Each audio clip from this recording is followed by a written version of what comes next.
नमस्कार. सगळ्यांच्या हृदयात विराजित सद्गुरू साईनाथांना सप्रेम नमस्कार. आज पुन्हा माऊली केबलच्या माध्यमातून आपल्या सगळ्यांसोबत संवाद साधता येतो याचा आनंद आहे. नवीन विषयानुसार आपल्याशी बोलण्याची जी संधी मिळते त्यासाठी माऊली नेटवर्कचे सहर्ष मी आभार व्यक्त करतो. आजचा विषय आपण पितृपक्षावर आधारित आहे की पितृपक्ष सध्या 15 दिवसाची ही जी पद्धती आहे, ही 15 दिवसाची पद्धती नेमकी शास्त्रकारांनी कोणत्या उद्देशाने मांडली, याच्या पाठीमागचा हेतू त्यांचा नेमका काय होता, या बाबतीत थोडक्यात असलेली चर्चा आपण आज करू. विस्तृत चर्चा पुन्हा केव्हा तरी. वास्तविक स्थिती पाहायला गेलात तर आजची ही जी परंपरा जी पितृपक्षाची चालू झालेली आहे, ही हिंदू संस्कृतीमध्ये कोणतीही आपण जर पद्धती पाहताय तर हिंदू संस्कृतीची कोणतीही पद्धत ही फक्त विश्वास नाही आहे, याच्या पाठीमागे एक विज्ञान आहे. त्यामुळे हिंदू पद्धती ही विश्वासावर आधारित आहे किंवा तर्कावर आधारित आहे, याच्या पाठीमागे कोणताही एक पुरावा नाही, अशी कोणतीही स्थिती नाही आहे. हिंदू संस्कृतीची एकूण एक परंपरा, एकूण एक पद्धती ही विज्ञानाला धरू नये तेवढीच तथ्यदायी आहे. तशाच पद्धतीचं पितृपक्षाचे त्यांनी तथ्य मांडलेले आहेत. त्यापैकी काही निवडक तथ्य मी आज तुमच्यासमोर मांडू इच्छितो. वास्तविक माणसाचा मृत्यू झाल्याच्या नंतर ते 13 दिवसापर्यंतचे जे कर्म आहेत आणि 13 दिवसापर्यंत झालेले कर्माच्या नंतर आपल्याला वर्षश्राद्ध पद्धती किंवा सध्या चालू असलेले हे महालय पद्धती ही नेमकी काय, याच्यामध्ये पिंडदान पद्धती नेमकी काय, हे का करायचं आहे, कोणासाठी करायचं आहे, कशामुळे करायचं आहे, आपल्याला याच्या बाबतीतची सगळी चर्चा आज घ्यायची आहे. वास्तविक पाहायला गेलात तर कोणत्याही व्यक्तीचा ज्यावेळेस मृत्यू होतो त्यावेळेस आपण त्याला अग्निसंस्कार करतोय, अग्निदाह करतोय, अग्नीमध्ये त्याला दहन करतोय. खरं पाहायला गेलात तर निसर्गाने किंवा भगवंताने आपल्याला नाही का एक पंचतत्वापासून आपलं शरीर तयार केलं आहे. याच्यामध्ये अग्नितत्व आहे, वायुतत्व आहे, जलतत्व आहे, आकाशतत्व आणि पृथ्वीतत्व, हे आपले 5 तत्व मुख्य मानलेत. या 5 तत्वाच्या अंतर्गत आपलं शरीर बनलं आहे.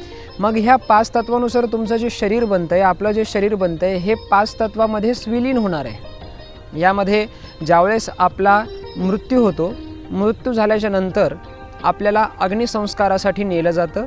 तिथे पार्थिवावर दाह संस्कार होतो.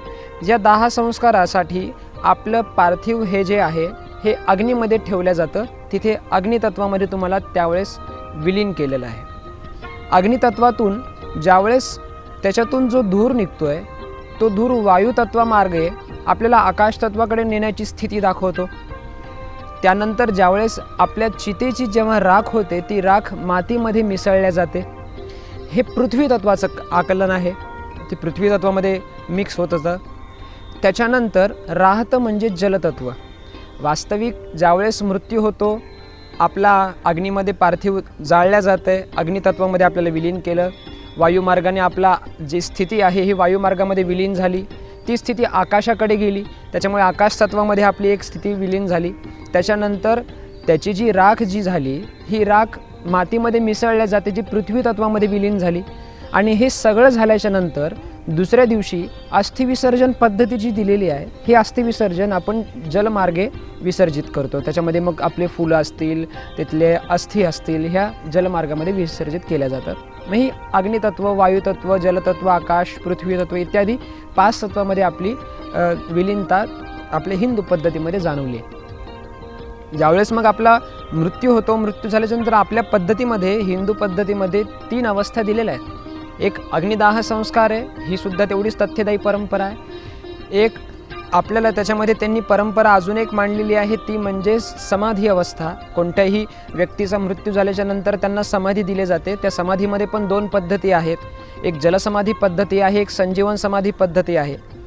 त्याच्यानंतर अजून एक त्यांना दिली की मृत्यू झाल्याच्या नंतर त्या व्यक्तीला समाधीस्थ केलं जातं.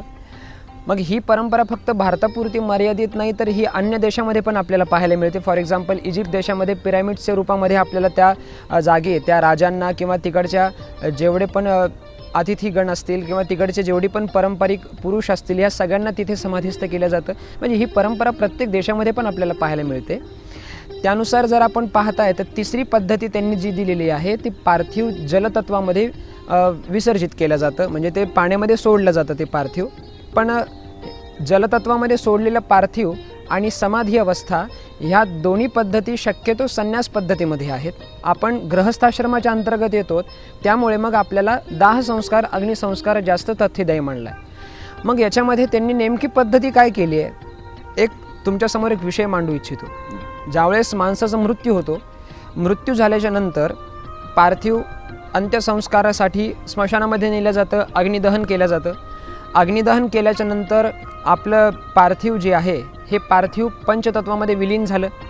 पार्थिव पंचतत्वामध्ये विलीन झाल्याच्या नंतर जी आपली आत्मा आहे, विज्ञानसुद्धा त्याला आता एक दिवसाला अभ्यास करत करत आत्म्याला तथ्यदायी मानत चाललं आहे. ही आत्मा ज्यावेळेस होती, आत्मा ज्यावेळेस शरीराचे बाहेर पडते, त्यावेळेस त्या आत्म्याला कोणताही फॉर्म नाही आहे, त्या आत्म्याला एक कोणतीही स्थिती नाही आहे, तो निराकार आहे, त्याला कोणतंही एक स्थिती त्यांनी दाखवलेलीच नाही आहे. मग आत्मा ह्या पार्थिवाच्या बाहेर गेल्याच्या नंतर, या देहाच्या बाहेर गेल्याच्या नंतर त्याला कोणता तरी फॉर्म मिळावा, ह्यासाठी आपल्याला ज्या दिवशी आपल्यावर अंत्यसंस्कार होतो, अंत्यसंस्कार झाल्याच्या नंतर आपल्याला एक स्थिती दिली जाते त्या आत्म्यासाठी. मग ती स्थिती कशी आहे की ज्यावेळेस मग मृत्यू झाला, अग्निसंस्कार झाला, त्याच्यानंतर घरी आल्याच्या नंतर येताना आपल्याला अश्म पद्धती दिलेली आहे. म्हणजे तिथे स्मशानामध्ये तिलांजली पद्धती करताना एक तुम्हाला दगड दिला जातो, जो दगड पांढऱ्या कपड्यामध्ये घेऊन सव्य अपसव्य व्यवस्था करून आपल्याला गळ्यामध्ये ते धारण करून घरी यायला सांगितलं आहे. आणि त्याच्यानंतर घराच्या बाहेर तो जोपर्यंत तुमचा 10वा 11वा 12वा 13वा होत नाही तोपर्यंत ते घराच्या बाहेर ठेवायचं आहे. 10वा 11वा 12च्या वेळेस तो तुम्ही मग घेऊन जायची पद्धती आहे. मग हे कशासाठी की ज्यावेळेस ती आत्मा शरीर सोडते त्याच्यानंतर त्या आत्मेला कोणतीही व्यवस्था नाही आहे, ती भटकू नये, त्याला कोणतीतरी एक व्यवस्था मिळावी, एक स्थिती मिळावी. त्यासाठी मग आपल्याला त्या ठिकाणी अश्म पद्धती दिली की तो आत्मा त्या ठिकाणी स्थित व्हावा. बरं, त्याच्यानंतर मग आत्मा त्याच ठिकाणी स्थित झाला. मग ते आत्मा ज्यावेळेस कोणत्याही पद्धतीमध्ये विलीन होतो, त्याच्या पुढची पद्धती म्हणजेच ती पितळामध्ये कन्वर्ट होऊन जाते. मग ही पितृअवस्थामध्ये किती दिवस राहते, तर जोपर्यंत आपल्या आयुष्यामध्ये जीवनात आपण पुण्यकर्म केलेले आहेत तितके दिवस ती आत्मा पितृअवस्थेमध्ये असते. पुण्यकर्म संपल्याच्या नंतर मग जर आपली चेतना, आपली अभ्यास स्थिती, आपलं कॉन्शियसनेस हे सगळ्या गोष्टी पाहून त्या आत्म्याला ती मोक्षाकडे जायचं आहे की परत पुनरपी जननम पुनरपी मननम पद्धतीनुसार परत जन्माला यायचं आहे, ही त्या अवस्थेवर डिपेंड करतं. मग आपण जर पाहताय तर हा विषय जो आहे, हा विषय वास्तविक खूप ट्रिकी आहे, पण नॉर्मल याच्यामध्ये आपल्याला समजवण्याची एक पद्धती आहे की काय, अग्निसंस्कार झाला, पंचतत्वामध्ये बॉडी विलीन झाली, आत्म्याला कोणती तरी एक स्थिती मिळावी, ती आत्म्याला स्थिती एक अश्माच्या माध्यमातून मिळाली, ती आत्म्याची स्थिती आपल्याला ब्रह्मतत्वामध्ये विलीन करायची आहे. मग त्याला त्याच्यामध्ये मोक्षावस्था हवी आहे की परत पुनरपी जननम मार्गे परत नवीन त्याला जन्म मिळवायचा आहे. मग ही जी सगळी एकदम ती सायकल जी तयार झाली, ही जी पद्धती तयार झाली, या पद्धतीमध्ये आपल्याला नाही का वंशविस्तारासाठी असलेली एक अवस्था ज्याच्यामध्ये आपण पाहतो, ती अवस्था एक सकारात्मक आपल्याला जाणवली पाहिजे.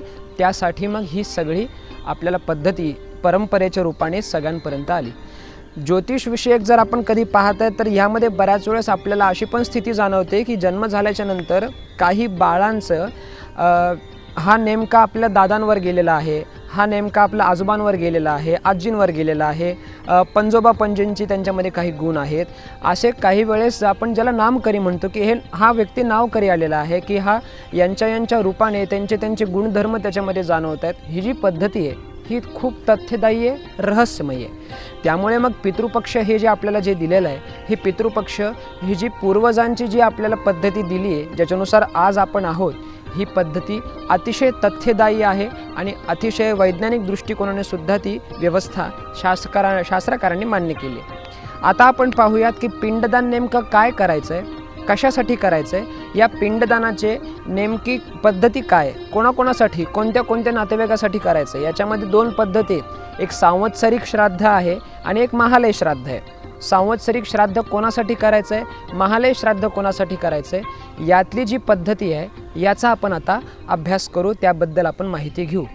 आता स्थिती जर आपण बघतोय पितृपक्षाच्या याच्यातली पिंडदान पद्धतीमध्ये, तर त्याचा अनुमान ॲक्च्युली असा आहे की आपलं आकाशमंडल जे आहे हे 360 अंशाने व्यापलेलं आहे. या आकाशमंडलाची स्थिती पाहता सूर्य ज्यावेळेस 6व्या राशीमध्ये म्हणजे कन्या राशीमध्ये आल्याच्या नंतर ते वृश्चिक राशीमध्ये जाईपर्यंतचा जो काळ लागतो तो काळ अंदाजे 2 महिन्याचा आहे. म्हणजे मग आपल्याला हे महालय जे आहे हे महालय 2 महिन्यापर्यंत करण्याची मान्यता दिलेली आहे.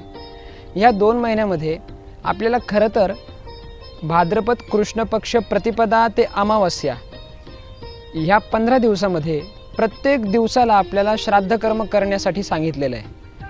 मग यामध्ये व्यावहारिक दृष्टिकोनाने जर आपण पाहत गेलो तर आपल्याला प्रत्येक दिवसाचं श्राद्धकर्म करता येईलच असं नाही आहे. म्हणून मग निधनाची जी तिथी आहे या तिथीला किंवा अमावस्येला आपल्याला श्राद्धकर्म एका दिवसाला करता येईल हाही पक्ष आपल्याला मान्य करावा लागेल. सांवत्सरिक श्राद्धामध्ये वास्तविक पाहायला गेला तर त्रयीलाच आपल्याला पिंडदान करण्याची मान्यता आहे. म्हणजेच आई, आजी, पणजी किंवा मग वडील, आजोबा, पणजोबा. पण महालय पद्धतीमध्ये सगळ्या नातेवाईकांसाठी आपल्याला श्राद्धकर्म त्यांनी दिले. पितृत्रयी म्हणजे वडील, आजोबा, पणजोबा. मातृत्रयी म्हणजे आई, आजी, पणजी. मातामहीत्रयी म्हणजे आईचे वडील, आजोबा, पणजोबा. मातामहीत्रयी म्हणजे आईची आई, आजी, पणजी. सपात्न मातू म्हणजे सावत्र आई. पत्नी म्हणजे जर पत्नी निवर्तली जर असेल तर त्याचं पण त्या ठिकाणी महालय करायचं सांगितलं आहे. पुत्र, उपनयन झालेला पुत्र गेला असेल तर आपल्याला त्याच्यामध्ये महालय पद्धतीमध्ये त्यांच्या नावेही पिंडदान करण्याची मान्यता आहे. याच्यामध्ये दुहिता पद्धती पण आहे. म्हणजे जर कन्या निवर्तली जर असेल तर आपल्याला दुहिता पद्धतीनं सुद्धा त्यांच्यासाठी श्राद्धकर्म करायला सांगितलेलं आहे. त्यानंतर त्यांनी परत काय दिलं आहे की पितृव्य म्हणजे सख्खे काका जर आपल्याला गेले असतील तर सख्खे काकांना सुद्धा त्याच्यामध्ये त्यांनी उल्लेख करायला सांगितला आहे. पण काकू जर गेलेले असतील तर सख्ख्या काकांचा उल्लेख करताना सपत्नी अशा उल्लेख पद्धतीने आपल्याला श्राद्धकर्म करायचं आहे. जर चुलत भाऊ गेला असेल तर ससूत असे त्याच्यामध्ये उल्लेख करायला सांगितलेले आहे. पुढे त्यांनी मातुल पद्धती दिली म्हणजे सख्खा मामा याच्यासाठी सुद्धा पिंडदान करायचं आहे. मामी जर गेल्या असतील तर आपल्याला त्यामध्ये सपत्नी पद्धती करायचं आहे किंवा मग मामे भाऊ जर गेलेला असेल तर सपुत्र त्याच्यामध्ये उल्लेख करायचा आहे. नंतर भ्रातृ आहे, सख्खा भाऊ, त्यांच्यासाठी पण त्याच्यामध्ये आपल्याला उल्लेख दिलेला आहे. पितृभगिनी म्हणजे सख्खी आत्या याचा पण त्याच्यामध्ये उल्लेख आहे. मातृभगिनी म्हणजे मावशी याचा पण उल्लेख आहे. त्यानंतर आत्मभगिनी सख्खी बहिणीसाठी सुद्धा याच्यामध्ये पिंडदान पद्धती त्यांनी दिलेल्या आहे. यामध्ये सगळ्या नातेवाईकांचा आपल्याला पिंडदान पद्धती करायचं आहे. हे सांवत्सरिक नाही आहे, हे महालय आहे.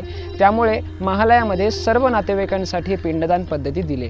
आता श्वसूर सासऱ्यांसाठी सुद्धा याच्यामध्ये पिंडदान पद्धती आहे. जर सासूबाई निवर्तलेल्या जर असतील तर सपत्नीक असं म्हणून आपल्याला त्याच्यामध्ये पिंडदान करायचं आहे. बरं, यामध्ये गुरूंचं साठी सुद्धा पिंडदान त्यांनी दिलेलं आहे. म्हणजे गायत्री उपदेश जर केलेला असेल, आता उपनयन संस्कारामध्ये गायत्री उपदेश वडील करतात त्यामुळे त्यांचंसुद्धा त्या ठिकाणी पिंडदान पद्धती दिलेलं आहे.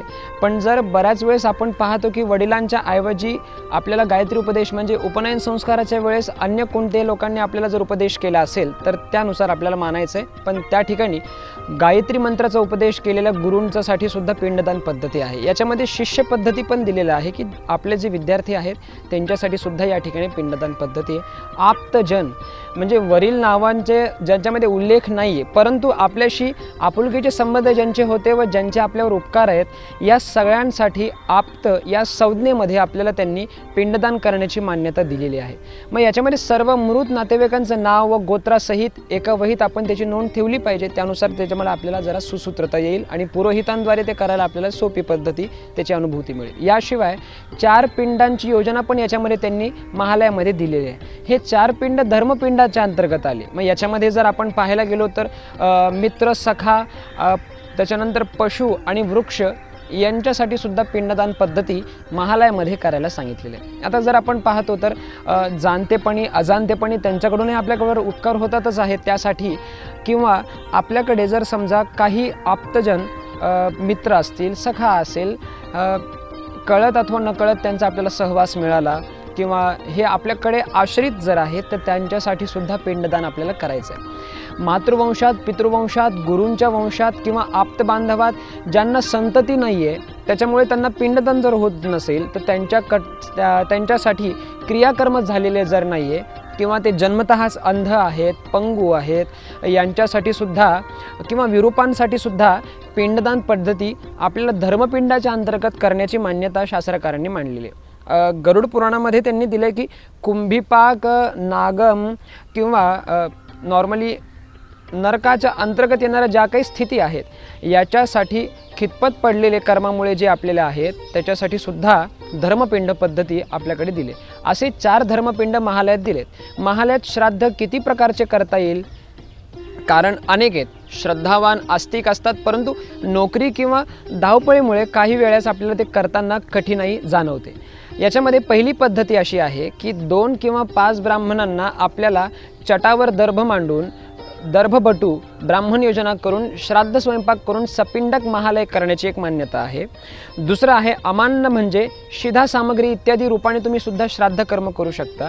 आता यामध्ये आपल्याला ही पर्याय व्यवस्थित दिले की जर समजा महालयामध्ये तुम्हाला ब्राह्मण बोलून श्राद्ध कर्माची व्यवस्था झालीच नाही तर त्याच्यासाठीचे हे पर्याय. बरं, याच्यातले तिसरा पर्याय असा आहे की दूध केळं इत्यादी अल्पोपहार याची योजना करून हिरण्य श्राद्ध आपल्याला करता येईल. पण या हिरण्य श्राद्धामध्ये आपल्याला पिंडदान पद्धती नाही आहे.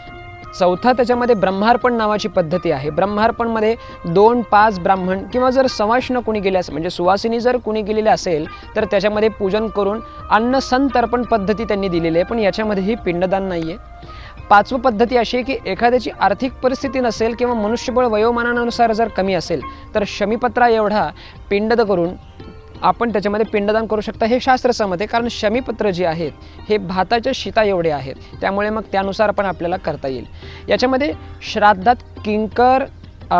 श्राद्धामध्ये विकीर आणि प्रकीर अशी 2 पद्धती आहेत. म्हणजे अग्निदाह झालेले किंवा अग्निदग्ध न झालेले, गर्भस्रावात मृत झालेले, ज्यांना रूपही प्राप्त झालेलं नाही, व या सर्वांना एक भाग आपल्याला श्राद्ध कर्मामध्ये देण्यासाठी सांगितलं आहे.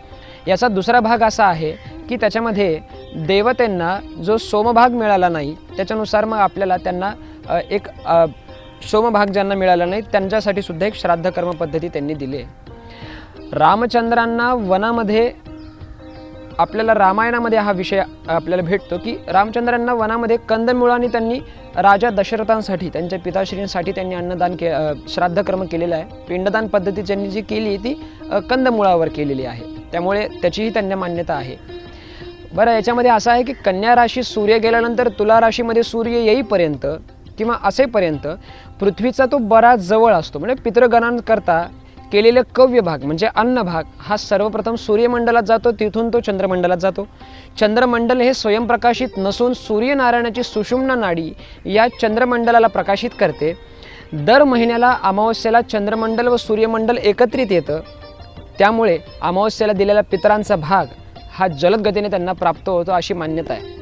कन्या राशीच्या 10व्या अंशापासून ते तुला राशीच्या 10व्या अंशापर्यंतच्या काळात सूर्य व पृथ्वी या दरम्यान अंतर सर्वात कमी आहे, त्यामुळे मग याचा पितरांना दिलेला काव्य भाग हा पितरांपर्यंत लवकर पोहोचतो अशी विशेषता आहे. बरं, यामध्ये आपल्याला बऱ्याच जणांकडून असे पण प्रश्न येतात की श्राद्ध कर्मामध्ये पितर खरंच जेवतात का?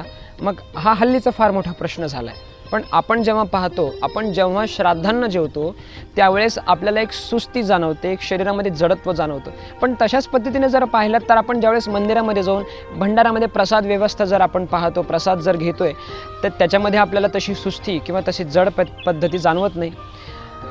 खरं पाहायला गेलात तर मंदिराचा जो प्रसाद आहे त्याच्यामध्ये कांदा लसूण नाही आहे, त्याच्यामध्ये गरम मसाले इत्यादी नाही आहेत, तरी तो सुमधुर आणि चविष्ट लागतो.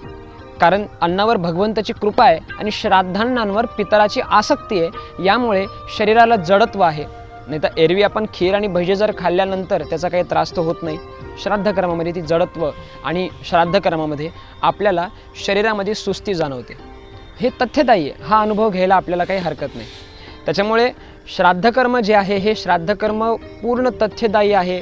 आणि श्राद्धकर्म विषय जर पाहिलात, आपली हिंदू पद्धती याच्यानुसार जर आपण एक विषय मांडला तर ही हिंदू पद्धतीमध्ये आपण एक विषय लक्षात घेतला पाहिजे की हे जे नियम आपल्याला शास्त्रकारांनी मांडलेले आहेत हे नियम खरं पाहिल्या गेलात तर आपल्याला एका बंधनामध्ये बंदिस्त ठेवत आहेत.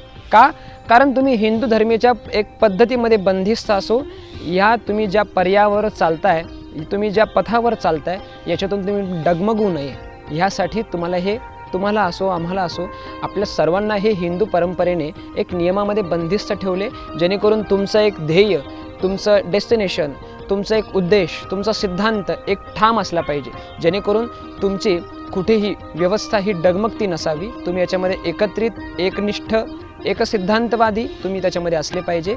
ह्यासाठीची ही सगळी पद्धती आहे. तुम्ही ज्यावेळेस पण कोणता व्यवहार करता त्यानुसार त्या व्यवहारामध्ये आपल्याला उष्णता जाणवते. या उष्णतेमध्ये शरीराची स्थिती, व्यावहारिक स्थिती, आर्थिक दृष्टिकोन यांच्या सारखा अन्य बरेचसे भाग आपल्याला याच्यामध्ये आहेत. त्यामुळे ह्या सगळ्यांच्या दृष्टीने एक सकारात्मक चेतनेची अनुभूती आपल्याला जाणवली पाहिजे. ह्यासाठीचे हे सगळे विषय आहेत. आज आपण पितरांचा विषय पाहिला. लवकरच आपण नवीन कोणत्या तरी विषयाने माऊली केबलच्या माध्यमातून आपल्यापर्यंत पुन्हा येऊ. तोपर्यंत ओम साईराम. सच्चिदानंद सद्गुरू साईनाथ महाराज की जय.